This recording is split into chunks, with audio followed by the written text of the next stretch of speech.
the podcast looking like a fucking thing from The Ring. No, I like that. I'm gonna turn the lights on. Oh yeah, I forgot you're in there. Yeah, it's so weird. It's so weird.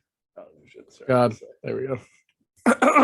Guys, welcome to my living room. We're underway in the sex dungeon. Actually, back here, we're building the sex dungeon in my office. So, yeah, it's going good. I'll make sure to show you guys that.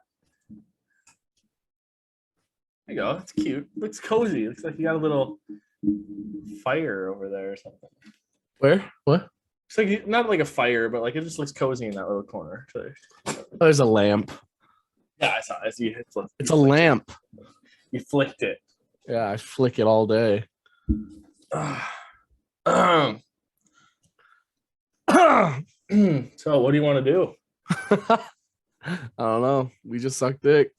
I like all the Pokemon. It's nice. Yeah, Charizard, Marrow. You're fire too. Lots of fire. Yeah. I figured I'd wear it. Maybe Celebration. Yeah. Welcome everybody to the Glaziar Gamble podcast, and we got two main topics for you. We got basketball, we got football. NBA, we're going to talk Rudy Gobert traded to Minnesota Timberwolves. NFL, we're going to talk Baker Mayfield traded to the Carolina Panthers. We're going to start with basketball. We got one quick topic before jumping into Rudy Gobert.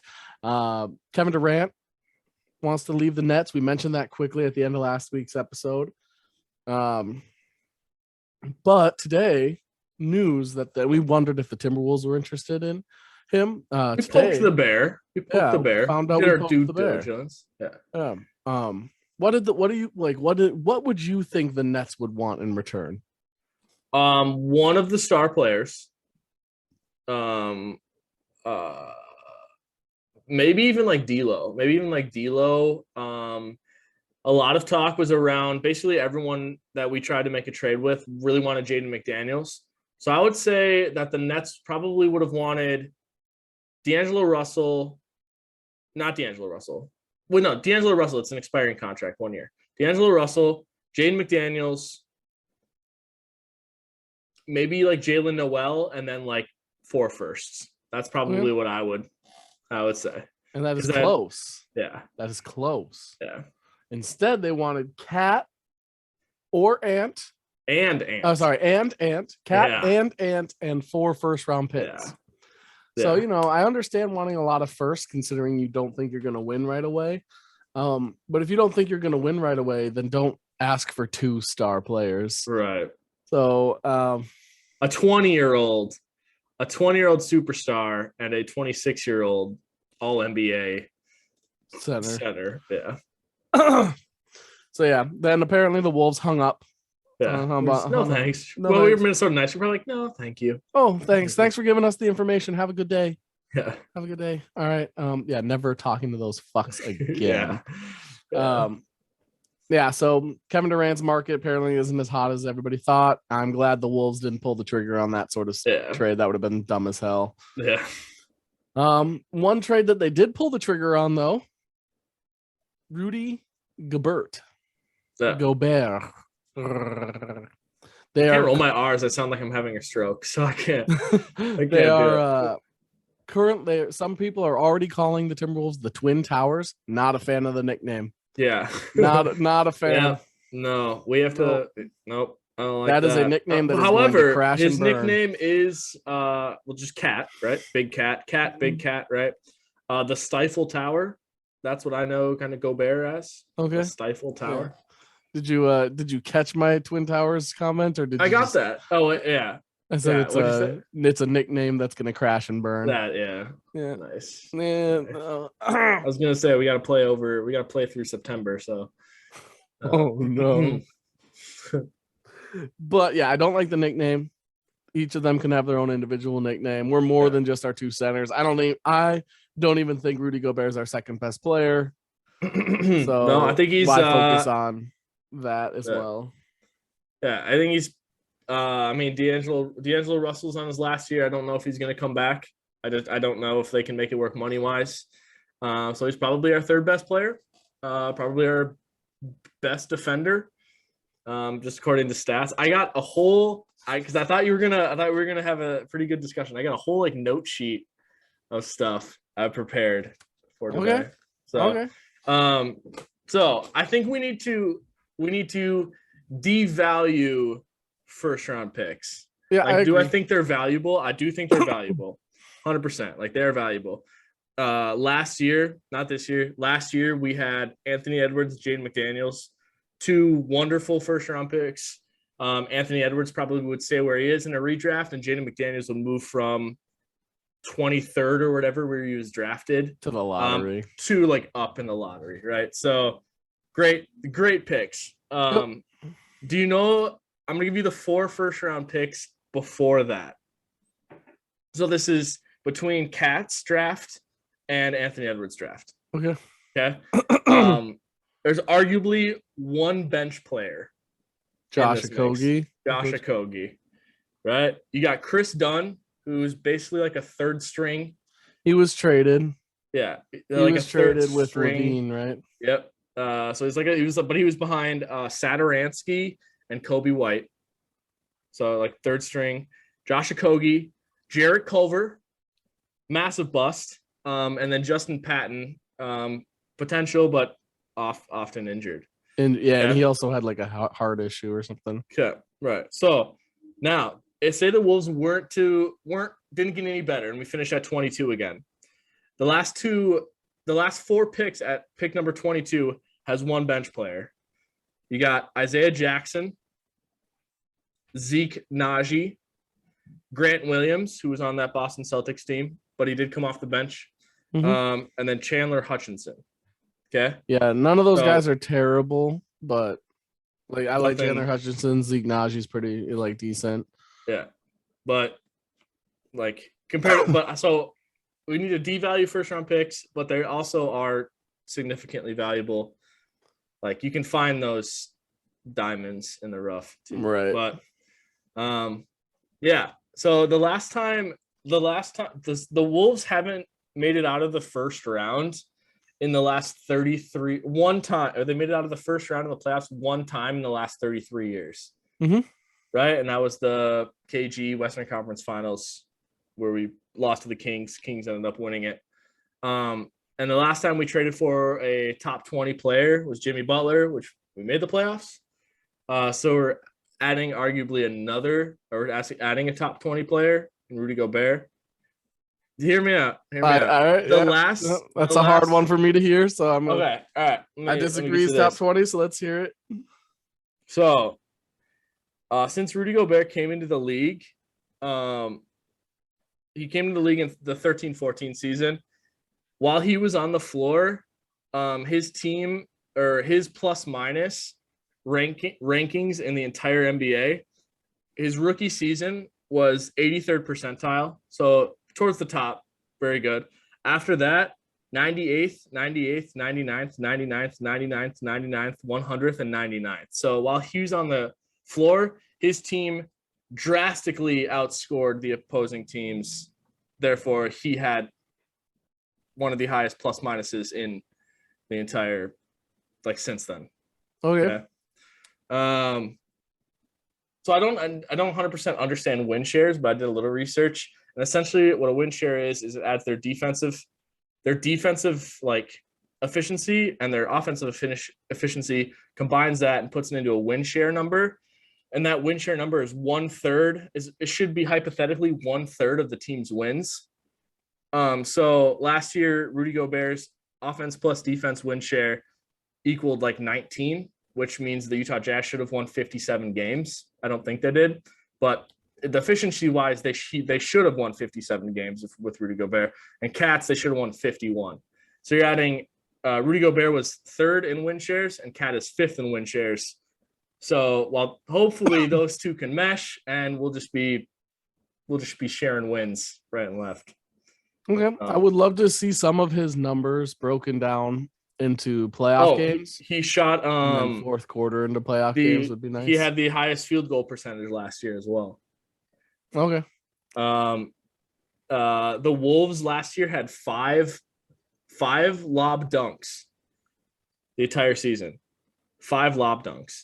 Rudy Gobert himself had 87. Okay. So it just he's I don't know, rim runner. I think of D'Lo and Jared Allen back in Brooklyn. I think D'Angelo Russell's going to benefit. I think Cat's going to benefit because he goes from the third best center to now the best power forward.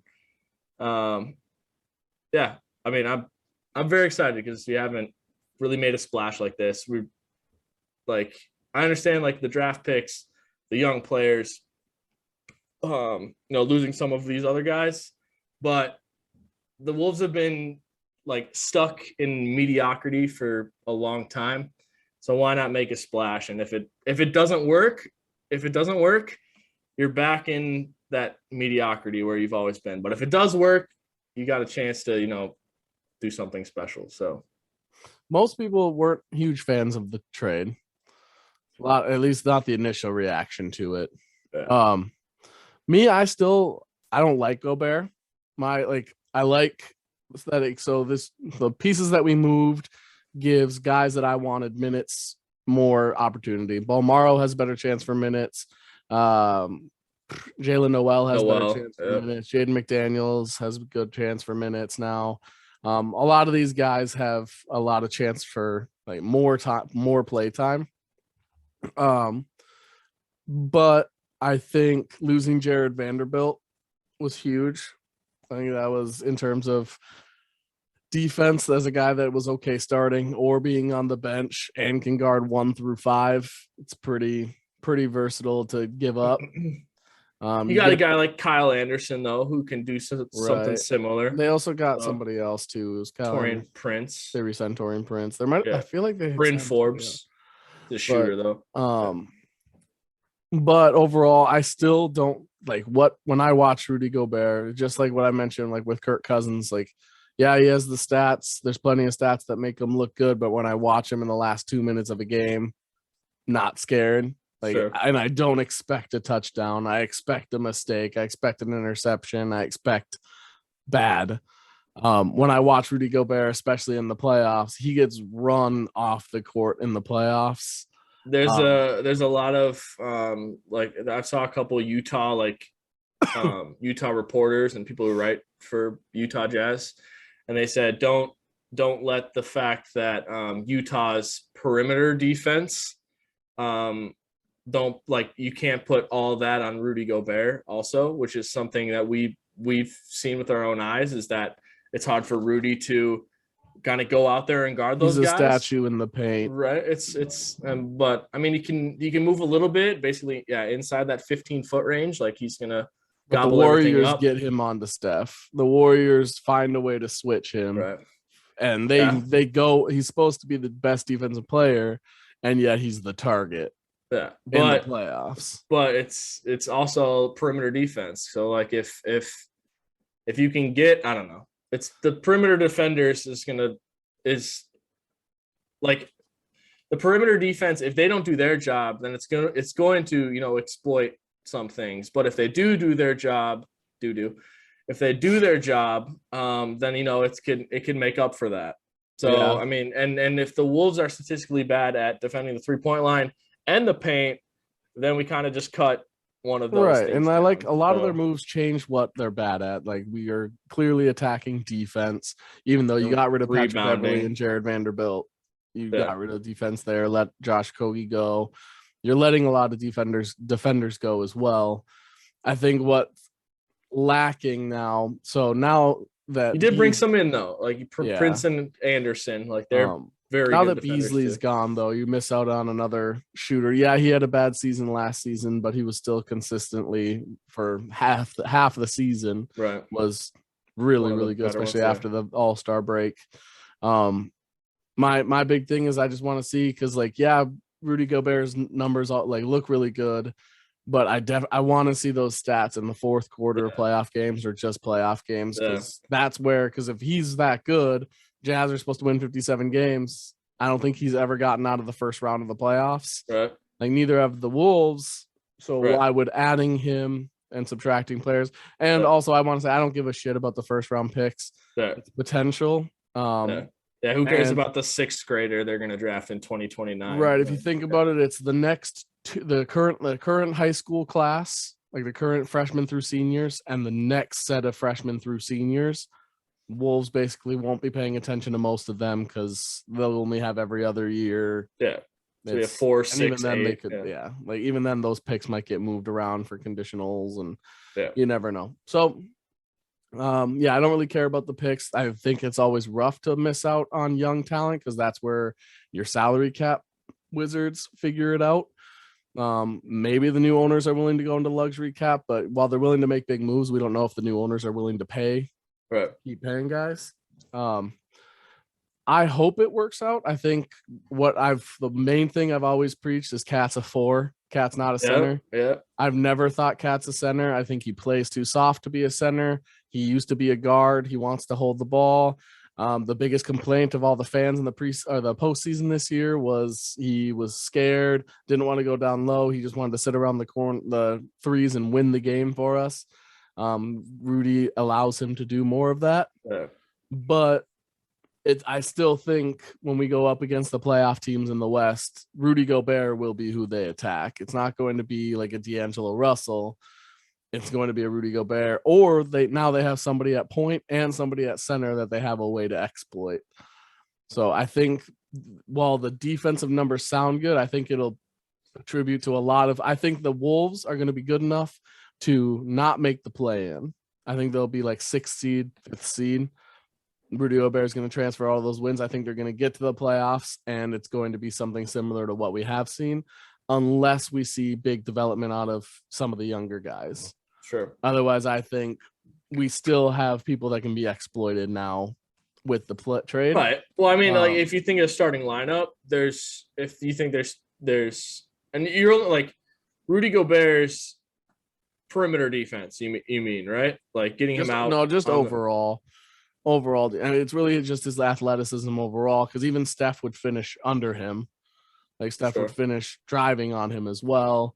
Who was the Jazz, was the Mavericks that they had Luka just take him down low? It might have been the Nuggets. I don't think it was the Mavs because I watched I think it was 2 years ago because like last year was like the Suns, or the year before was this. There was somebody that the guard was taking Rudy Gobert in the first series, and Rudy Gobert had to get benched because in the last few minutes of the game because they were taking him. They were just going at him.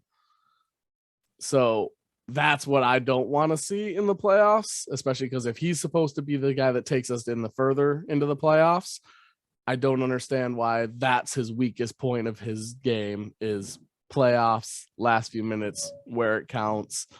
I think I don't think it's like end of the world. I think it's a splash like the trade. It's something they've never done before, and I'd rather go down swinging and have it fail than.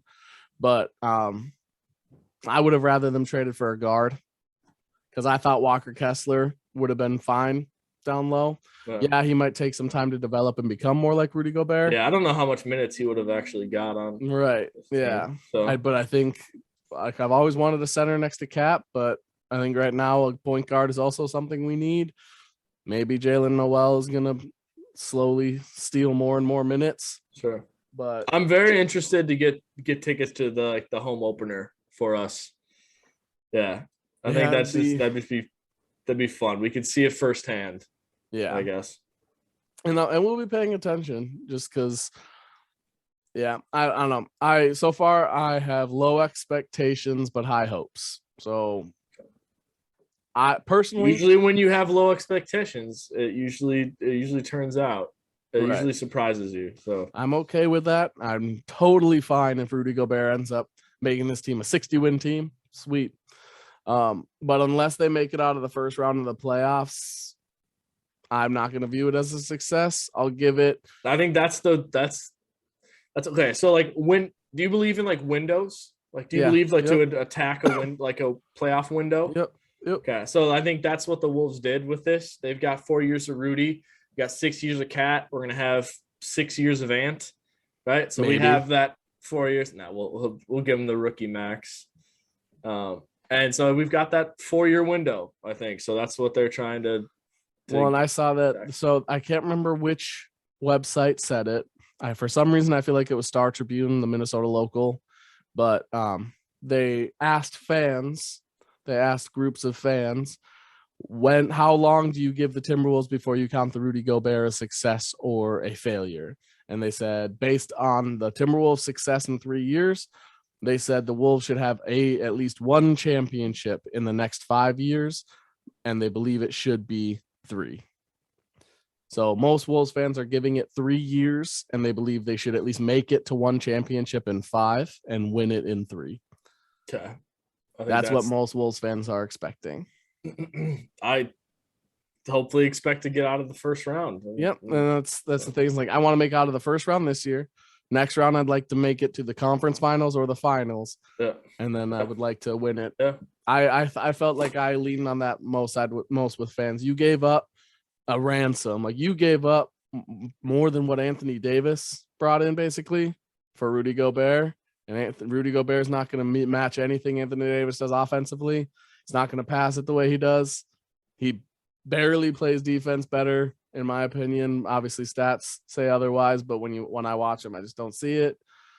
And then you gave up all that. So if you're going to give up that, you're telling me, just like the Lakers, you're telling me you're winning the championship now. So like I said, low expectations, high hopes, championship. My expectation is they're going to get bounced in the first round this year again. Sure. That's what I expect to happen. I think Wolves are going to have a lot of regular season wins, lose in the first round of the playoffs. All right. That's my guess, just because I'm not a big fan of the trade. If anybody follows on Twitter, I ranted for a little bit. I thought it was too much. Fine getting Rudy Gobert. Thought it was too much.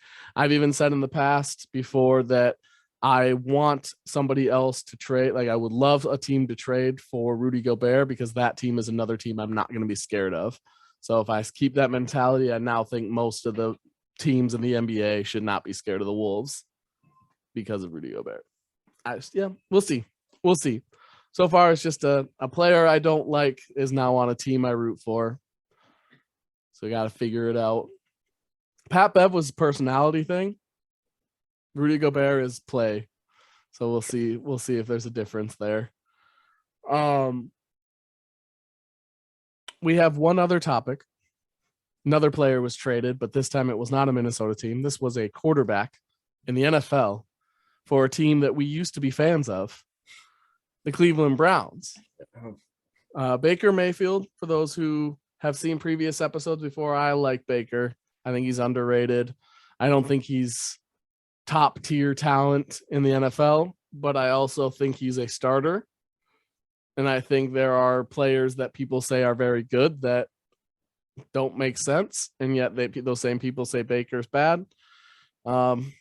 I think Baker having 5 different coordinators and head coaches in 5 years is a detriment, and that next year he's probably going to have a 6th head coach and coordinator, because no matter how well the Panthers do, they're probably firing Matt Rule. Yeah, Matt Rule's not the best. So I think he's been dealt a bad hand, and he's handled it well.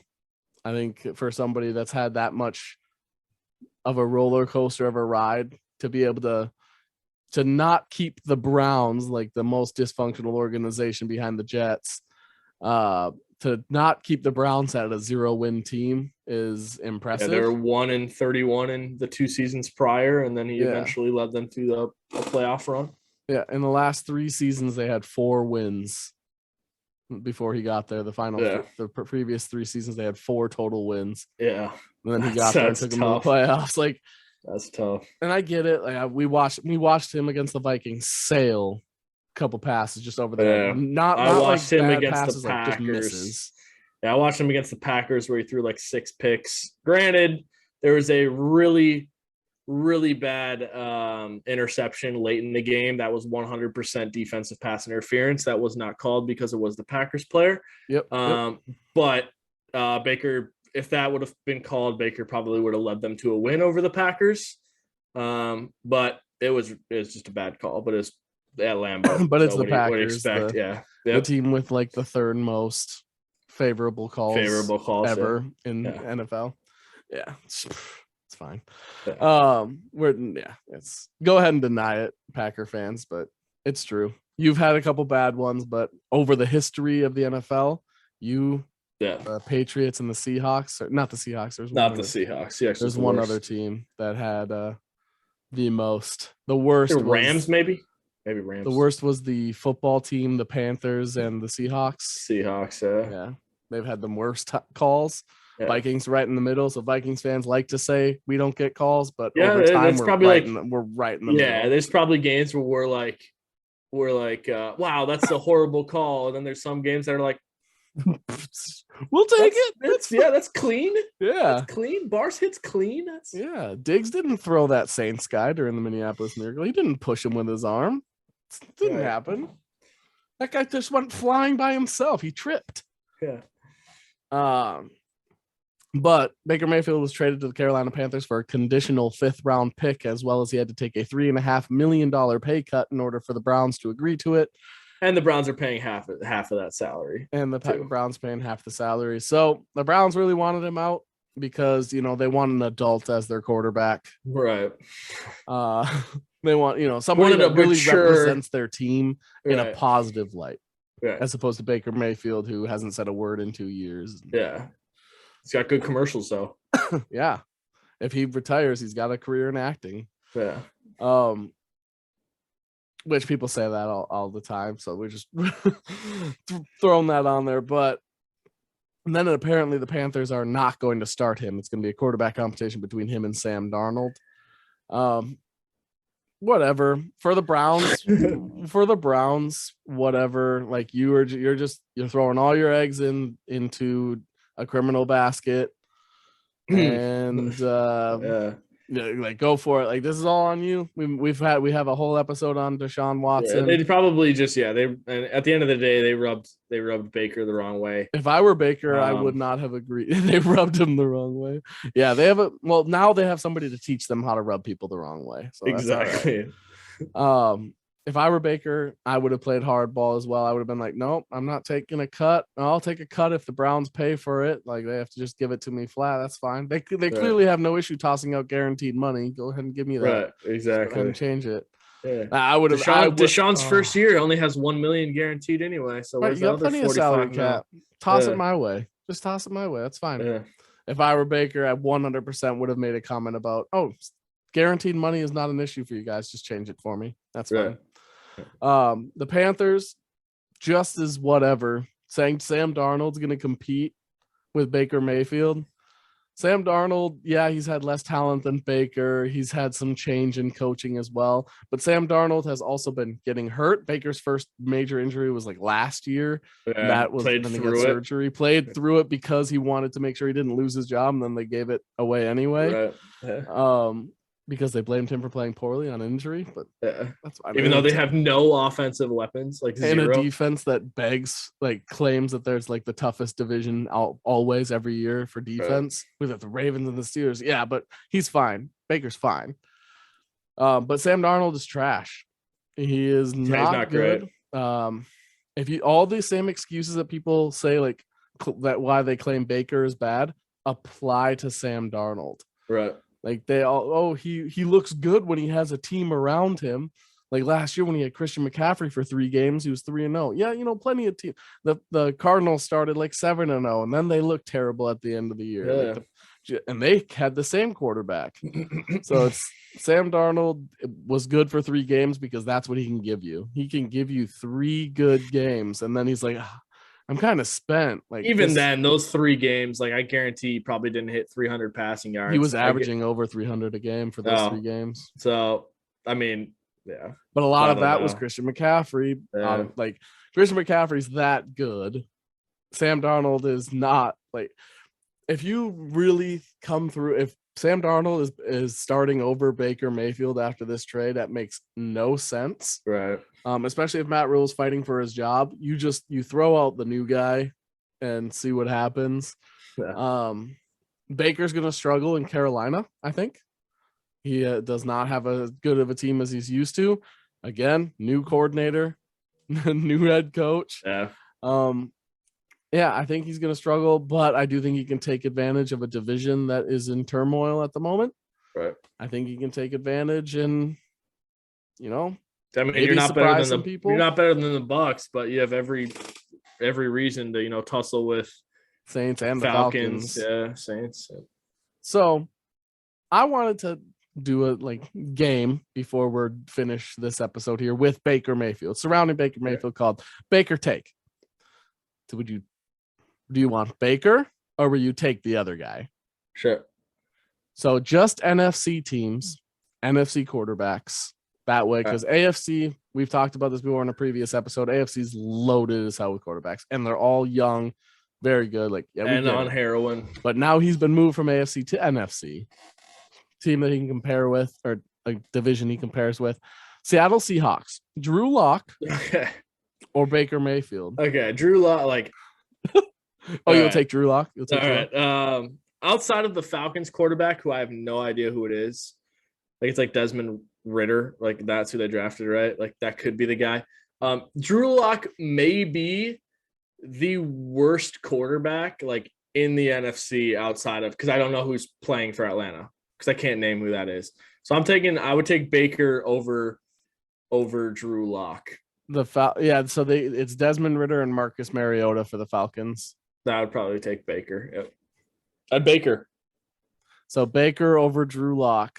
100%. That's bold of you. If Baker was in Seattle, though, he'd be running for his life like Russell Wilson. So It's probably a better situation.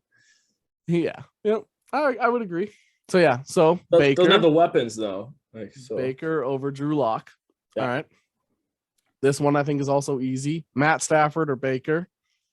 Baker. I think Stafford got that one 100%, pretty easily. Yep. All right. This one's tough. It's close. Aaron Rodgers, Baker Mayfield. Aaron Rodgers. Okay. Carson Wentz or Baker Mayfield for the Washington football team? Oh, yeah, I forgot. I was like, wait, Indianapolis? Carson Wentz is trash, so I would take Baker Mayfield. I would take Baker Mayfield over Carson Wentz. Carson Wentz is really bad. Yeah. Carson Wentz is that Sam Darnold, same thing. For some reason, people keep rooting for the kid. Yeah. And it's I get it. You want to root for him. He was an MVP. Well. The team kind of proved they could have taken anyone. Who won the Super Bowl? Yeah, who won the Super Bowl? The guy who did he get a statue? No. Oh, okay. Speaking of the Eagles, Jalen Hurts or Baker Mayfield? I have Baker Mayfield can throw the ball better than Jalen Hurts. I would agree. But athleticism wise, Jalen Hurts has it. Okay, so I'm Philadelphia in this scenario. You're Philadelphia. Sure. Okay, I was just saying. Philadelphia. Okay, let's do that. If I'm Philadelphia, I would probably want Baker Mayfield because I just got AJ Brown. Mm-hmm. And so I would want to be able to throw the ball more with AJ Brown, Devonta Smith, and Dallas Goedert. So I would probably take Baker Mayfield, and I would take Baker Mayfield over Jalen Hurts. That's a top 12 fantasy quarterback I'm replacing with Baker Mayfield. But right, because he runs the ball more than any other quarterback and has one of the worst passing statistics of any quarterback. If people make fun of Lamar Jackson for being a running back, Jalen Hurts is a running back. Yeah. Lamar Jackson is a quarterback. Jalen Hurts at this point in his career is more of a running back than a quarterback. Right. Dak Prescott or Baker? I would take Dak Prescott. I'll take Dak. Dak Prescott had an amazing season before he busted up his leg, where he was throwing 500 yards a game. So right, it helped that he went against it was something like Giants, Falcons, but but okay. Jimmy Garoppolo or Trey Lance or Baker Mayfield? I would take Jimmy Garoppolo over Baker Mayfield because Jimmy Garoppolo somehow just wins. Okay. He could go for 190 yards, 1 touchdown, 2 picks, but you'll win. Okay. But I would take Baker over Trey Lance because Trey Lance hasn't done anything. And I would take Baker over both. I think Jimmy Garoppolo and Baker Mayfield are almost dead even. Yeah, they're very similar. Jimmy G over Drew Lock. I would take Stafford over Jimmy G. Rodgers over Jimmy. I would take Jimmy G over Carson Wentz. The only thing I'm just Jimmy G has one. Yep. Right. So that's yeah. But I will take, if I'm the Niners, I think Baker can win you games as well. But Jimmy G has proven anybody can hand the ball off to a very frustrated Deebo Samuel, can't they? Right. So. And then if he's not there, they can, for the last few seasons, hand it off to 4 running backs that can all run over 100 yards. Yeah. Tom Brady or Baker Mayfield. Tom Brady. I'm probably taking Tom this time. Yeah.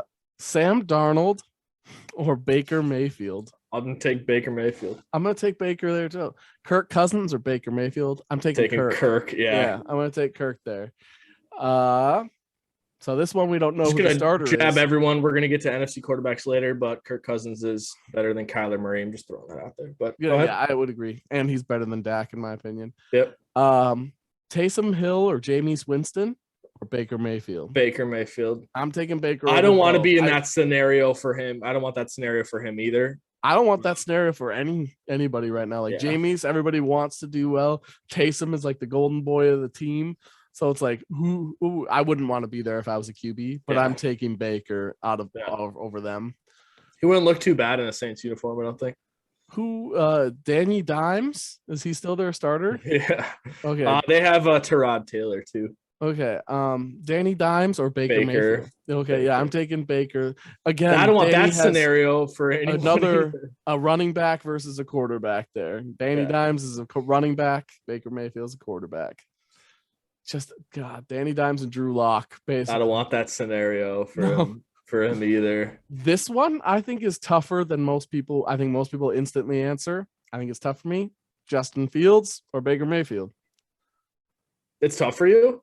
It is tough for me. I think I would lean Baker. I would lean Baker 100%. I think potential-wise, Justin Fields. Yeah, but Justin Fields also had one of the worst statistical seasons, and he's praised like a god in Chicago. And it makes no sense. It makes no sense. I want Justin Fields to do well, but to say he had a good rookie season would be especially compared to Baker's rookie season. And I don't blame him. Right? Like Allen Robinson didn't try. Darnell Mooney was hurt. Your only bright spot when he was healthy.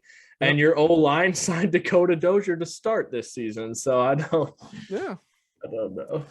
We got 3 we're going to go through here. We got a couple minutes, so we'll try to go a little quicker. Jared Goff or Baker Mayfield? Baker Mayfield. Again, Baker. This one, I think Kyler Murray, Baker Mayfield. I'll probably take Kyler. They're very similar. They're very similar styles. Similar play styles, but just like with Jalen Hurts, might want to lean towards Kyler for athleticism wise, but Kyler is also a good thrower of the football. So probably taking Kyler there. Yeah. Unless DeAndre Hopkins hurt, then he just forgets. So last one, Marcus Mariota or Desmond Ridder or Baker Mayfield? Baker. That's the scenario where I'm like, So we had 1, 2, 3, 4, 5, 6. We had 6 out of 15 teams in the NFC that we unanimously agreed we'd rather have their quarterback over. And then we were split on the Niners. So there's 9 teams where we would say we could consider Baker starting in the NFC. So I think that is a perfect example of Baker Mayfield. Baker Mayfield is that guy. It's like, you can argue him as a starter for a lot of teams in both conferences. There's sometimes you take potential, but I like Baker. I don't think he's necessarily a superstar, number 1 overall pick level, but I think next year he's not on the Panthers, and I think this year Panthers win like 6 games. Yep. Baker ends up doing the Trubisky as long as he beats the Browns. Yeah, week 1, that'd be sweet. But that's all we got. That was Baker Take. First section was Rudy Gobert. Hope you enjoyed. We'll be here next week again, episode 54 next week. You all look great today. GG.